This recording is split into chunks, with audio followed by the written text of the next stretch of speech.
The wind screamed across the wide Wyoming Valley as if warning anyone foolish enough to cross its lonely plains. But rancher Colt Harkinson had never been a man who listened to warnings. He was the kind who kept his hat low, his jaw set hard, and his secrets buried deeper than winter snow. That night, while the storm crawled across the sky like a living creature, Colt returned to his ranch, only to find a stranger waiting on his porch, a young woman wrapped in a thin shawl soaked from the rain, her eyes wide with fear, and something else she refused to name. "Please, don't send me away," she whispered the moment he stepped closer, and he realized her voice trembled, not from cold but from terror. He asked her name. She hesitated, then murmured, "Evelyn." He asked who she ran from. She only said, "The town cannot know I'm here. What I'm carrying with me is forbidden." She pulled from her dress a small metal locket as old as the frontier itself, etched with symbols Colt had seen only once before, on a coffin lowered into the ground years earlier.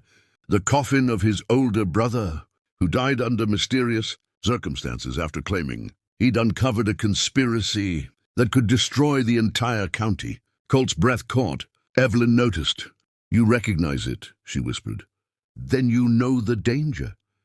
Before he could respond, a gunshot cracked through the storm, the bullet embedding into the post inches from Evelyn's head. Colt grabbed her and pulled her inside, bolting the door. But through the slashing rain he saw shadows, 3 men on horseback, circling like wolves. "They can't find me," she pleaded. "If they do, everything your brother died for will be lost." Colt, whose hands had shaken only twice in his entire life, once when his father died, and once when he buried his brother, felt them tremble. Again, as Evelyn revealed the truth, she was the last surviving witness to a secret land scheme. A corrupt judge and a wealthy cattle baron were hiding, one that would bankrupt every family in the valley, including Colt's.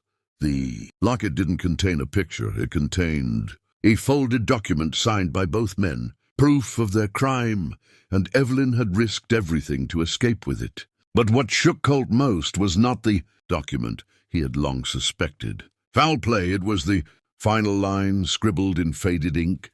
"If anything happens to me, trust only Colt." His brother had known all along. As the men outside fired again, Colt armed himself, his entire body fueled by a storm that raged louder inside him than the one tearing across the plains. "You're safe here," he told Evelyn. But she stepped close, her face inches from his, her breath warm and desperate. "No," she whispered, "there is something you must not do. Something forbidden. Don't open the locket fully. Not tonight. Not until the right moment. If you open it now, everything will collapse." Colt had never been a man who feared rules, but the way she said it, shaking, pleading, almost certain he would ignore her, felt like a warning from fate itself. Outside, the riders shouted threats. Inside, Evelyn clutched the locket like it was the beating heart of the entire West.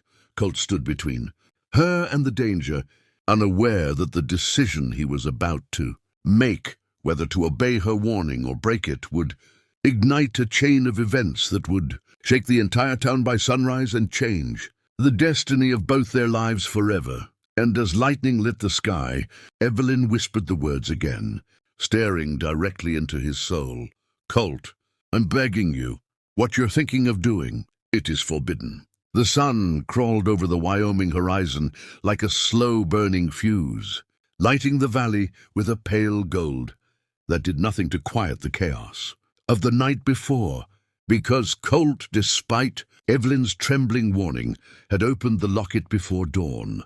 And from that moment, nothing in the town of Raventon would ever be the same. He didn't open it out of defiance. He opened it because the riders had returned, 20 men this time, circling his ranch like vultures hungry for a corpse. And he knew the only way to protect Evelyn and his brother's legacy was to see the truth for himself. The document inside was incomplete, missing half the signatures Evelyn claimed were there, but tucked behind it, hidden so well he nearly missed it, was a second sheet, one with the official county seal and a confession written in his brother's own hand revealing the entire conspiracy, naming names, dates, bribes, murders, and the secret plan to seize every ranch by manipulating land rights. Colt realized then that the ranch he stood on, the one he bled for, the one generations of Harkinsons had died protecting, was already marked for extinction.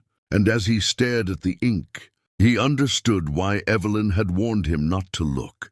Once he did, there was no going back. The truth demanded action, and action meant war. By the time they rode into town, Colt and Evelyn had already become the center of whispered rumors. Why was she with him? What was he hiding? Who was hunting them? But nothing prepared the townsfolk for what happened next. Colt stormed into the courthouse, slammed the documents on the judge's desk, and demanded a public hearing. The judge, pale and trembling, ordered the sheriff to arrest Colt on sight. But the sheriff, an old friend of Colt's father, read the papers and refused, turning his badge sideways in quiet rebellion. Word spread like wildfire.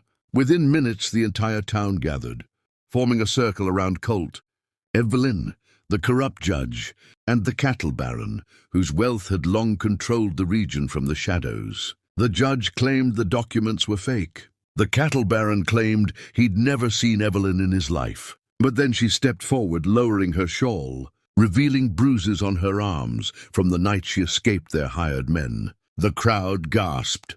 The baron reached for his gun. Colt was faster, and in the tension of that breathless second, the sheriff fired into the air, silencing everyone. What followed shook the town to its core. Colt read aloud his brother's confession, every line echoing across the square, every name spoken without fear, every crime laid bare. People shouted, cried, cursed. Some ranchers realized they had been tricked. Others realized they had been used as pawns, and a few realized their own families were in danger. The baron lunged to escape, but the townsfolk blocked every exit. The judge fainted, and when the sheriff placed both men in handcuffs, Raventon erupted, not in violence but in revelation, in the sudden understanding that one rancher's courage had saved them all from disaster. Evelyn, her eyes wet with relief, whispered, "You broke the rule. You did what was forbidden." Colt looked at her, utterly calm now that the truth was free. "Some things are forbidden only because powerful men fear them," he said. But truth was always meant to be opened. As the town surrounded them, thanking them, cheering them, placing their hopes on them, Evelyn leaned closer and murmured, "Your brother was right to trust you. And so was I." The storm of the night before had passed. But a new kind of storm rose in Raventon, a storm of justice, rebirth, and a future rewritten by one act no one expected. And as the people followed Colt and Evelyn down the steps, the sky blazing with noonlight, the narrator of your channel turns to the viewer and says, "If you want more stories that hit the heart like this one, make sure to subscribe. Because the next tale might be even more shocking than what the rancher did today."